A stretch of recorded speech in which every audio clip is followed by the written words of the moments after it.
ಸಖತ್ ಸುದ್ದಿ ಯೂಟ್ಯೂಬ್ ಚಾನಲ್ಗೆ ಮತ್ತೊಮ್ಮೆ ತಮ್ಮೆಲ್ಲರಿಗೂ ಸ್ವಾಗತ. ನಾನು ಸಾಯಿ ವಿನಾಯಕ. ವೀಕ್ಷಕರೇ, ದೇವರ ನಾಡು ಎಂದು ಖ್ಯಾತಿ ಪಡೆದಿರುವ ಪಕ್ಕದ ರಾಜ್ಯ ಕೇರಳ ಈಗ ದೊಡ್ಡ ಬದಲಾವಣೆಗೆ ಮುಂದಾಗಿದೆ. ಭಾಷಾ ಆಧಾರದ ಮೇಲೆ ಮಲಯಾಳಿಗಳ ರಾಜ್ಯವಾಗಿ ರೂಪುಗೊಂಡಿರುವ ಕೇರಳದ ಹೆಸರು ಬದಲಾಗಲಿದೆ.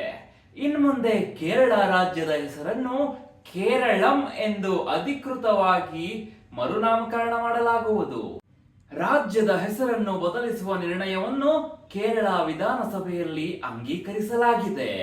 ಈ ನಿರ್ಣಯವನ್ನು ಪ್ರತಿಪಕ್ಷ ಕಾಂಗ್ರೆಸ್ ನೇತೃತ್ವದ ಯುಡಿಎಫ್ ಮತ್ತು ಖಜಾನೆ ಪೀಠಗಳು ಅಸೆಂಬ್ಲಿಯಲ್ಲಿ ಸರ್ವಾನುಮತದಿಂದ ಅಂಗೀಕರಿಸಿದವು. ರಾಜ್ಯದ ಹೆಸರು ಮಲಯಾಳಂನಲ್ಲಿ ಕೇರಳಂ ಎಂದು ಮುಖ್ಯಮಂತ್ರಿ ಪಿಣರಾಯಿ ವಿಜಯನ್ ಅವರು ಹೇಳಿದ್ದಾರೆ. ನಂತರ ನಿರ್ಣಯ ಮಂಡಿಸಿ ಸಂವಿಧಾನದಲ್ಲಿ ರಾಜ್ಯವನ್ನು ಕೇರಳಂ ಎಂದು ಮರುನಾಮಕರಣ ಮಾಡುವಂತೆ ಕೇಂದ್ರವನ್ನು ಒತ್ತಾಯಿಸಿದರು. ಅದೇ ನಿರ್ಣಯವನ್ನು ಆಗಸ್ಟ್ 2023ರಲ್ಲಿ ಕೇರಳ ಅಸೆಂಬ್ಲಿಯಲ್ಲಿ ಅಂಗೀಕರಿಸಲಾಯಿತು. ಆದರೆ ತಾಂತ್ರಿಕ ಕಾರಣಗಳಿಂದಾಗಿ ಅದನ್ನು ಮತ್ತೊಮ್ಮೆ ಮಂಡಿಸಬೇಕಾಗಿತ್ತು. 1956ರಲ್ಲಿ ನವೆಂಬರ್ 1ರಂದು ಭಾಷೆಯನ್ನು ಆಧರಿಸಿ ರಾಜ್ಯಗಳನ್ನು ರಚನೆ ಮಾಡಲಾಯಿತು. ಕೇರಳದ ಜನ್ಮದಿನವೂ ಸಹ ನವೆಂಬರ್ 1ರಂದು ಮಲಯಾಳಂ ಮಾತನಾಡುವ ಸಮುದಾಯಗಳಿಗೆ ಅಖಂಡ ಕೇರಳವನ್ನು ರಚಿಸುವ ಅಗತ್ಯವು ರಾಷ್ಟ್ರೀಯ ಸ್ವತಂತ್ರ ಹೋರಾಟದ ಸಮುದಾಯದಿಂದಲೂ ಬಲವಾಗಿ ಹೊರಹೊಮ್ಮಿತ್ತು. ಆದರೆ ಹೆಸರು ನಮ್ಮ ರಾಜ್ಯವನ್ನು ಸಂವಿಧಾನದ ಮೊದಲ ಶೆಡ್ಯೂಲ್ನಲ್ಲಿ ಕೇರಳ ಎಂದು ಬರೆಯಲಾಗಿದೆ ಎಂದು ಮುಖ್ಯಮಂತ್ರಿ ಹೇಳಿದರು.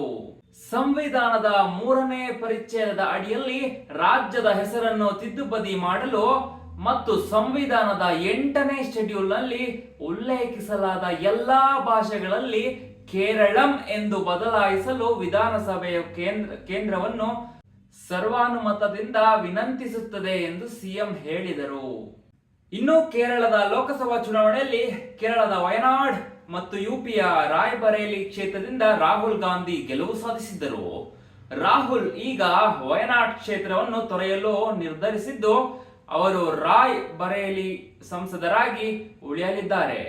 ವಯನಾಡ್ನಿಂದ ಲೋಕಸಭೆ ಉಪಚುನಾವಣೆಯಲ್ಲಿ ಪ್ರಿಯಾಂಕಾ ಗಾಂಧಿ ಅವರನ್ನು ಕಣಕ್ಕಿಳಿಸಲು ಕಾಂಗ್ರೆಸ್ ನಿರ್ಧರಿಸಿದೆ. ಇದರೊಂದಿಗೆ ಗಾಂಧಿ ಕುಟುಂಬದ ಮತ್ತೊಬ್ಬರು ದಕ್ಷಿಣದಿಂದ ಚುನಾವಣಾ ರಾಜಕೀಯಕ್ಕೆ ಬರಲಿದ್ದಾರೆ. ನನ್ನ ಈ ವಿಡಿಯೋ ನಿಮಗೆ ಇಷ್ಟವಾಗಿದ್ದಲ್ಲಿ ಲೈಕ್ ಮಾಡಿ, ಹಾಗೆ ಶೇರ್ ಮಾಡಿ ಮತ್ತು ನನ್ನ ಯೂಟ್ಯೂಬ್ ಚಾನಲ್ ಅನ್ನು ಸಬ್ಸ್ಕ್ರೈಬ್ ಮಾಡಿ.